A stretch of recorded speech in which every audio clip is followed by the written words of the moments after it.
जय श्री कृष्ण। स्वागत है आपका सारथी त्रिशला के साथ। कैसे हैं आप लोग, कैसे हैं घर में सब, जरूर बताइएगा।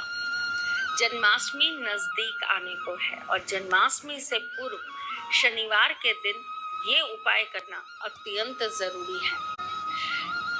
गीता में श्री कृष्ण जी ने खुद स्वयं अपने मुख से ये कहा था कि कलयुग में मेरा वास पीपल के पेड़ पर होगा और पीपल का पूजन शनिवार को अवश्य रूप से किया जाता है।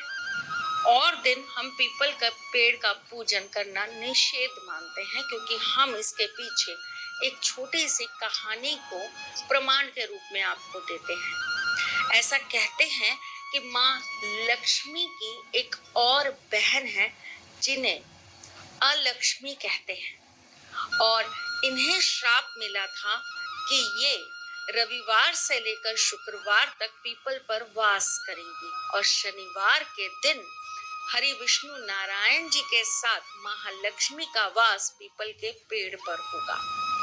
इसी वजह से हम और दिन पीपल का पूजन करना निषेध बताते हैं। लेकिन अगर इन दिनों के अंदर अमावस्या तिथि आ जाती है तो उस दिन भी पीपल का पेड़ का पूजन करना लाभप्रद बताया गया है। ये सारी चीजें हमारे ग्रंथों के अंदर लिखी गई हैं। हमें बताने के लिए ये सारे के सारे प्रमाण हमारे पास, हमारे बुजुर्गों ने, हमारे ईश्वर ने, हमारे ऋषि मुनियों ने हमें छोड़ रखे हैं ताकि हम इन चीजों को कभी भी भूले ना। उसी प्रकार जब बात हो रही है हरि विष्णु जी के एक रूप की, यानी कि ठाकुर जी की, श्री कृष्ण की, तो उनकी जन्माष्टमी से पहले उनके प्रिय पेड़ पीपल का पूजन कुछ इस तरह से अगर हम कर लेते हैं तो हमारी सर्व मनोकामना पूर्ण हो जाती है। आप तो जानते ही हैं कि राधा कृष्ण प्रेम के प्रतीक हैं। प्रेम शब्द ही मुझे लगता है कृष्ण और राधा ही हैं। प्रेम को अगर हम परिभाषित करें तो इससे अच्छी परिभाषा हमारे पास नहीं। अगर किसी को सच्चे प्रेम को आपको दिखाना है तो आप यही कहोगे तुम में राधा दिखती है और तुम में कृष्ण। बस समझ लीजिए कि उसमें सच्चा प्रेम दिखता है। जब भाव की बात आती है तो कहा जाता है कि अरे तुम में तो सुदामा दिख रहे हैं। जब भक्ति की बात आती है तो कहते हैं कि मीरा से दीवानी हो क्या।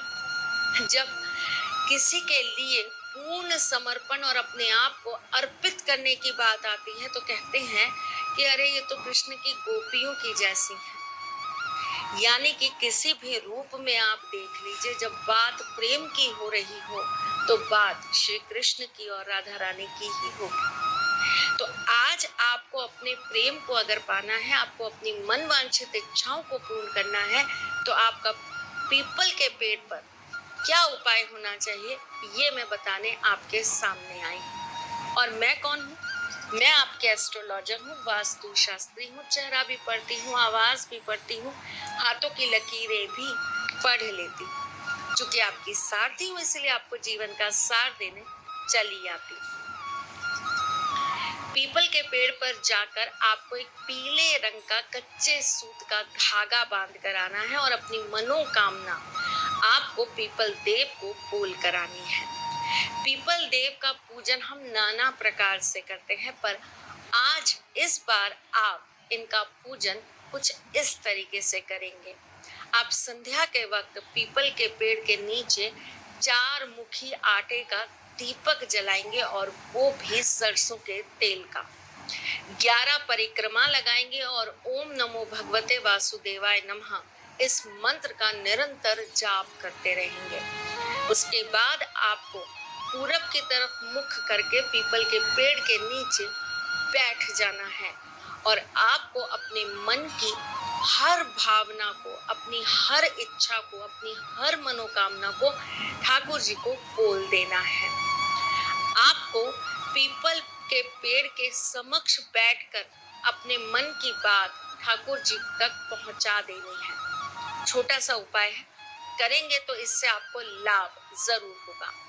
आर्थिक कष्ट अगर हैं तो आपको आटे के अंदर आपको भूरा और घी मिलाकर पीपल के पेड़ के पास आपको थोड़ा सा डाल देना है और आपको अपने आर्थिक कष्टों से छुटकारा पाने के लिए प्रार्थना करनी है। शनिवार को गरीबों को दान देना अत्यंत लाभप्रद होता है, लेकिन अगर शनिवार के दिन आप किसी गरीब की असहाय की सेवा करते हैं तो इससे आपको ठाकुर जी का आशीर्वाद जरूर प्राप्त होता है। शनिवार के दिन अगर हो सके तो ठाकुर जी के मंदिर में जाकर नीले रंग के पुष्प जरूर चढ़ा कर आइएगा। एक और छोटा सा उपाय है जो आपको इस बार जन्माष्टमी से पहले शनिवार पर जरूर कर देना है। आपको पीपल के पेड़ के समक्ष जाकर 2 मोर पंख चढ़ा कर आने हैं। छोटे छोटे से उपाय हैं, जरूर करिएगा। इससे आपके जीवन में जो भी परिवर्तन आए हमें जरूर बताइएगा। फिर आती हूँ कुछ नया, कुछ अलग, कुछ अद्भुत लेकर। तब तक के लिए मुस्कुराते रहिएगा।